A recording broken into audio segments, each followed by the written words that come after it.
Alright, welcome back. Just before Governor Zulum is murdered, the news in detail. The ever-alarming state of insecurity in the country is no longer open to denial.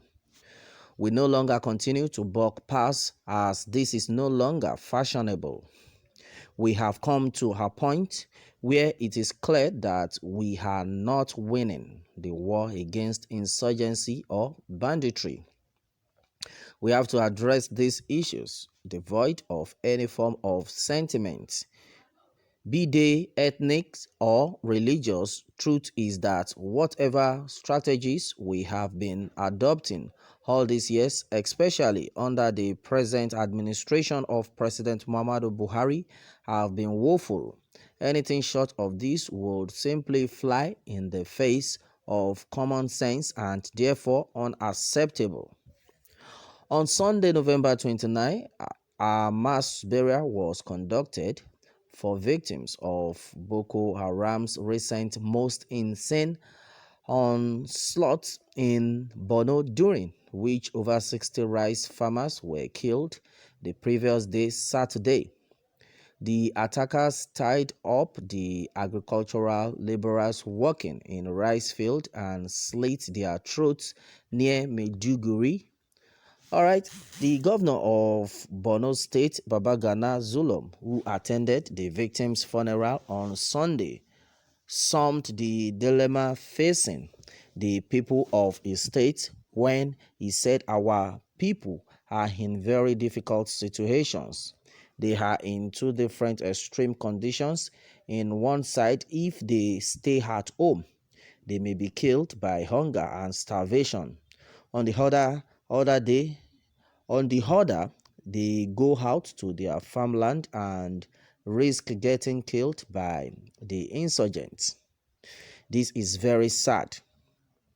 In the northeast, Borno remains the epicenter of the insurgency and was hit by the murderous Boko Haram group with devastating consequences for the beleaguered state to bear alone. Governor Zulum himself has come under several attacks and has continued to cry out for help, but it appears none is in sight anytime soon. In less than 4 months, Zulum had escaped uninjured in at least 3 attacks targeted at him by Boko Haram terrorists. In the last attack, as recent as last November 23rd, at least 9 persons, 7 soldiers and 2 civilians were reportedly killed as his convoy was attacked on Gajiram Monguno Road. It is estimated that more than 30,000 people have been killed and nearly 3 million displaced in a decade of Boko Haram's violence in Nigeria, according to UN Office for the Coordination of Humanitarian Affairs. However, nothing has brought this grim reality of our state of helplessness as the recent mass burial of the unfortunate farmers with their bodies wrapped in white clothes and blood stains around their necks, suggesting indeed the callous manner of their demise. Sometime in August this year, Governor Zulum accused the military of being responsible for the attack on his convoy. Zulum, who survived and ambushed by suspected gunmen on his convoy in Baga, a town in Kukawa local government area of the state, said what happened to him was a complete sabotage from the military. It is a complete sabotage. I cannot end my interview without clearly stating what happened yesterday. As far as I am concerned, there was no Boko Haram yesterday, Wednesday. Okay, it was a serious shooting by the Nigerian armed forces while residing in Baga.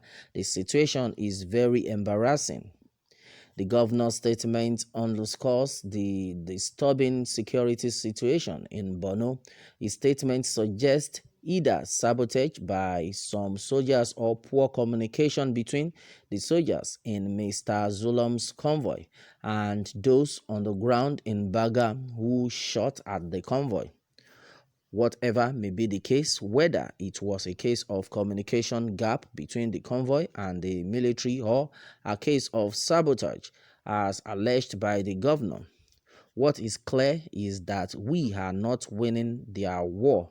We are not winning this war, and that is nothing changes with the strategies we are adopting or the strategist prosecuting it, then we might as well fight this war forever.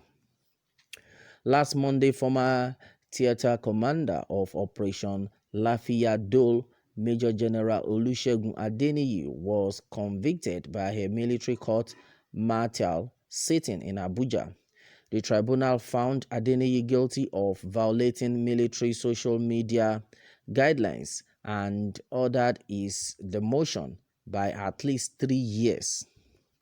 Adeniyi's aide, Private Tokunbo Obanla, who was prosecuted alongside the general, was also found guilty and sentenced to 28 days in jail with hard labor. The verdict came 8 months after a video of Adeniyi complaining about a lack of military equipment to combat Boko Haram insurgents in the northeast went viral. He also complained that insurgents were outgunning troops, noting that intelligence failure was responsible for an attack by insurgents that claimed dozens of soldiers. Embarrassed by the revelations, the Major General was removed from the front and also suspended by the military authorities. The Nigerian Army subsequently filed charges of military social media guidelines violation against him. Pray between Generals Adeniyi and Buratai, who is better informed on the real situation on ground. Similarly, Lance Corporal Martins Adakpe from the 8th Division, Sokoto of the Nigerian Army, who had criticized the service chiefs in a viral video over the idling of the Boko Haram insurgency, is undergoing trial. Agreed, they may have breached protocols, but truth is that until we begin to encourage breaching of these so-called protocols, there will never be any end in sight. The war against insurgency is a flourishing enterprise for some, and for those who benefit, the longer the fight lasts, the better. What General Adeniyi et al. Have been exposing are common knowledge. We all know that this war is being fought half-heartedly, and sadly for us, President Buhari does not believe in changing his team, even when it is obvious that they are fumbling. Perhaps realizing that it is not the style of the president to upset the apple cart, Governor Zulum is suggesting the engagement of mercenaries to fight Boko Haram. Governor Babagana Zulum made the call when the Senate President Ahmad Lawan led the federal government delegation sent by President Muhammadu Buhari to commiserate with the government and people of Borno State over the murdered farmers. Similarly, the governors of Northeast State also backed Zulum's call for engagement of mercenaries, saying that the fight against insurgency should be taken seriously.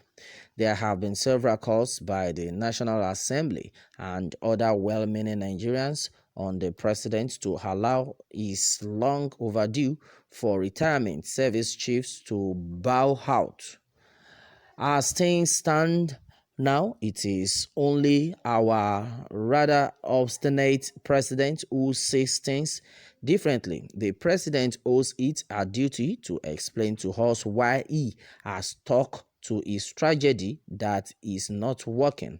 He has to tell us why he seems to prefer indulging in his spurious retrogression scheme of the bloodthirsty insurgents.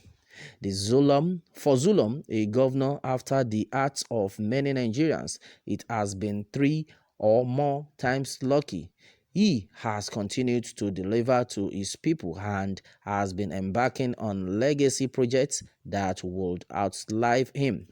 He has also not allowed the threat posed by Boko Haram to prevent him from rendering services to the people of Borno, and for this, he is a very well loved person.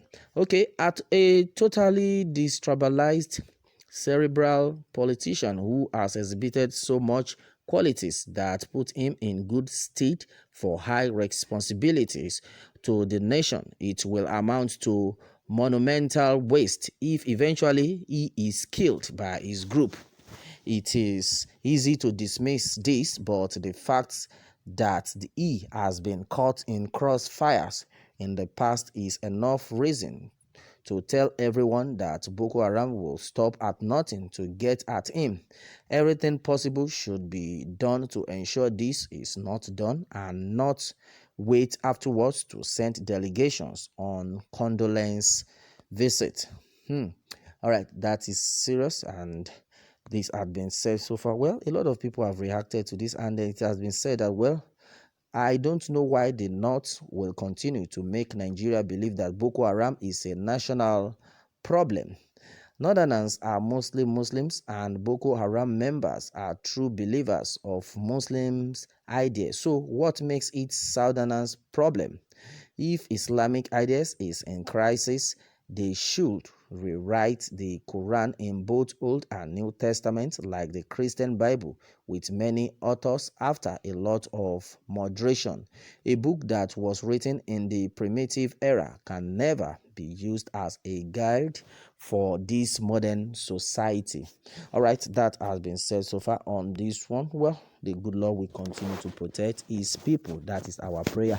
All right, that is it, my people, on this one. Meanwhile, let me have more take on this, and remember to subscribe for more updates if you have not done so. Thanks always.